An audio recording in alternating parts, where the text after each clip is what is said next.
The letter to the Hebrews. The author of this letter is anonymous, and people have wondered for a long time whether Paul wrote it or maybe one of his co-workers like Barnabas or Apollos, but really we just don't know.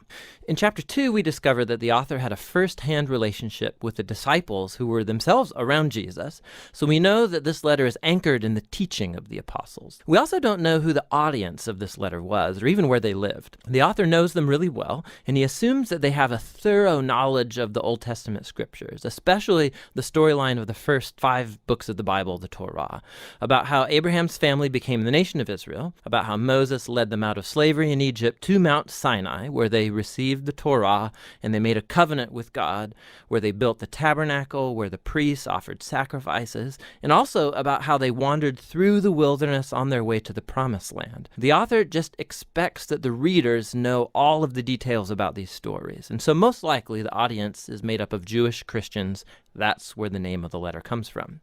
We also have clues from chapter 10 that this church community was facing persecution and even imprisonment because of their association with Jesus. Some in the community were walking away from Jesus and abandoning the faith altogether.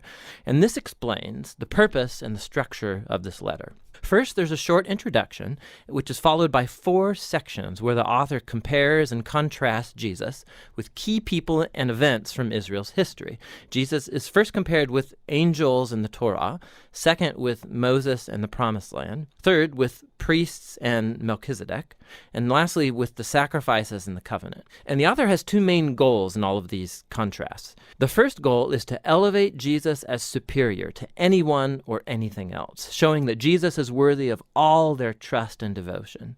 But his second goal is this: it's to challenge the readers to remain faithful to Jesus despite persecution. So in every section, he includes a strong warning not to abandon Jesus. So let's dive in now and see how this all unfolds. The elevation of Jesus begins in the opening sentence of the introduction.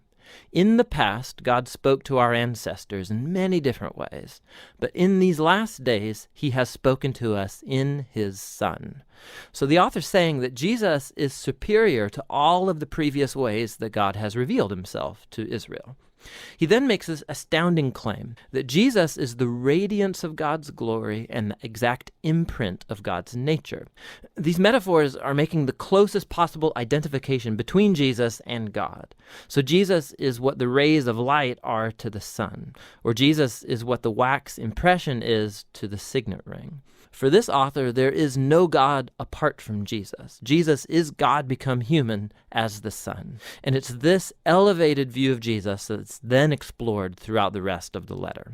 In the first section, the author compares Jesus with angels, which might strike you as kind of odd, like why angels?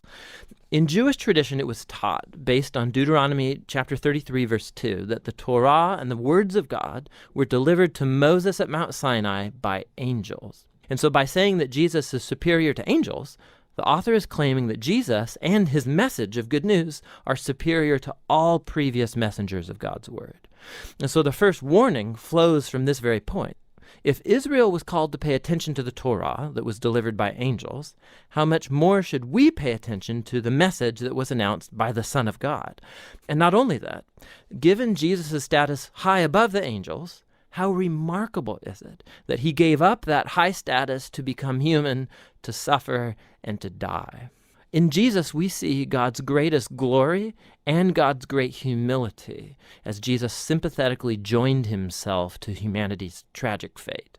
In chapters 3 and 4, the author moves on to argue that Jesus is superior to Moses, who led the people of Israel through the wilderness and built the tabernacle. Jesus is also the leader of God's people, but in him we see not the builder of just a tent, but of all creation. Then the author retells the story of how the Israelites rebelled against Moses in the wilderness, and they lost their chance to enter into the rest that God offered them in the Promised Land.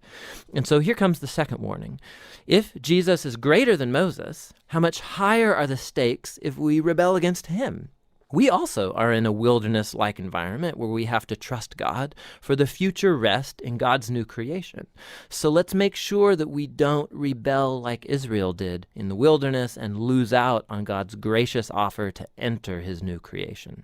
In chapters 5 through 7, the author then compares Jesus with Israel's priests that come from the line of Aaron.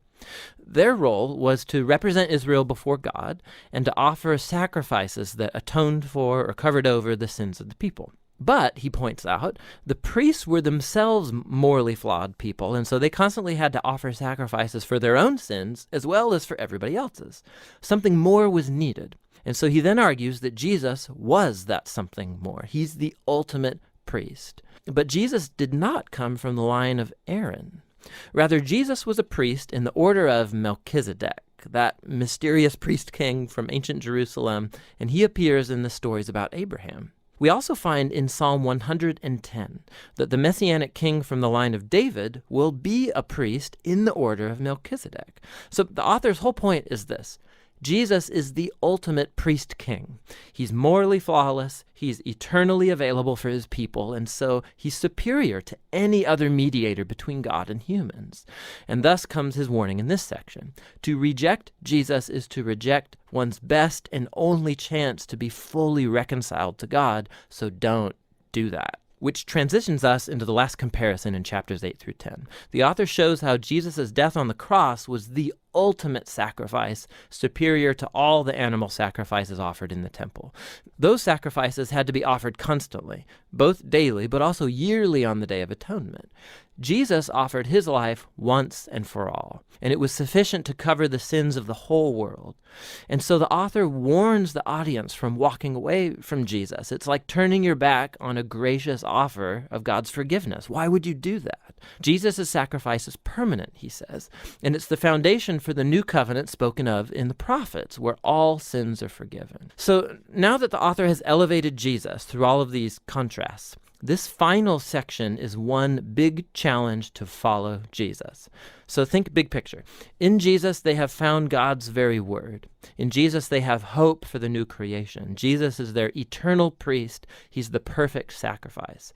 And so now they should follow all the great models of faith found throughout the story of the scriptures, and they should remain faithful to Jesus, trusting that despite whatever hardship and persecution, God will not abandon his people. That's the basic flow of thought throughout the letter, which the author calls right here at the very end a brief word of exhortation. Here's a couple of extra tips for reading this letter. Whenever the author quotes from the Old Testament scriptures, which is like every other sentence, stop and go look up the reference and read that quotation in its original context. And sometimes you'll be puzzled, but more often you'll see all kinds of extra cool connections that you would never notice otherwise. It's totally worth the effort. You should also just know that these warning passages, they're going to make you uncomfortable, and that's kind of the point.